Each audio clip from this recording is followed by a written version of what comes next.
Hello and welcome to a quick take episode of the Dream Job Ready podcast. My name is Dane Sharp, I'm your host, and I've wanted to reshare a great insight that Fred Schebesta shared with me in our interview in episode 27. Fred is a founder of Finder.com. He's a digital expert and a serial entrepreneur. Throughout the episode, we go on to talk about plenty, but Fred makes key mention of the importance of culture to Finder. He says it's one of the most important things and often a point of difference, just how much emphasis and importance that him and the leadership team at Finder put on it. So we talk plenty about culture and we go into talk about the company's values as well. Finder is a company that's grown super quickly, but still has opportunities galore in front of it. It's grown from humble beginnings in Australia and now operates in 6 countries. And given his strong views on culture and values, I made sure to ask Fred about how and if he's managed and maintained that during his growth phase, and whether it's been easy to keep culture at the key.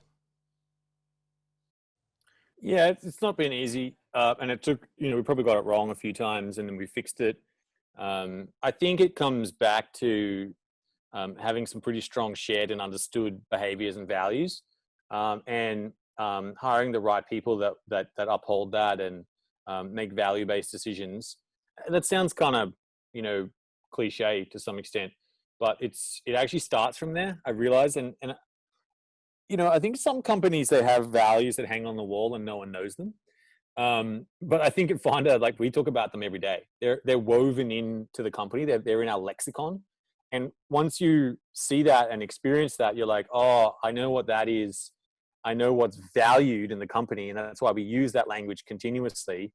And I think, that's a challenging, sometimes thing to get across in some cultures, because, I think, so I'll give you an example. So in the Philippines, we found one of our values is being straight up, and a lot of people will just agree with you.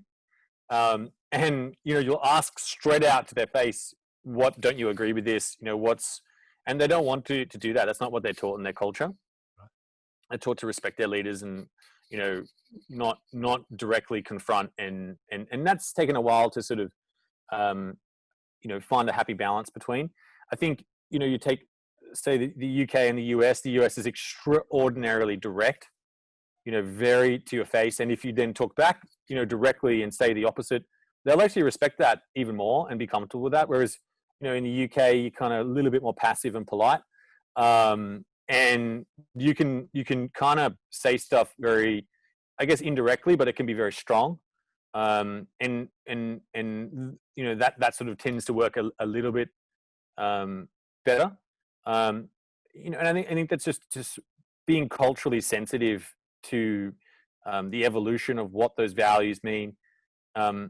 In our Poland office, that they've taken a lot to the go live attitude and the celebration, and they've made videos about it. And it's some have taken differently to different values, and they mean a lot to them. I was just there in February, and I just didn't realize how powerfully they interpreted the 5th value of mastering your craft. And I just didn't realize how much it meant to them. But now, after being there, I was like, I see what that means. And, now I understand the translation, from their side. And I think that's what you just kind of need to be. It just took me a while to sort of understand that.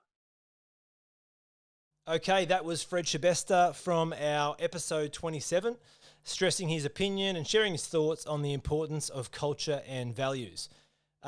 Also shared some great advice and insights about cultural differences and continuing to learn on the job.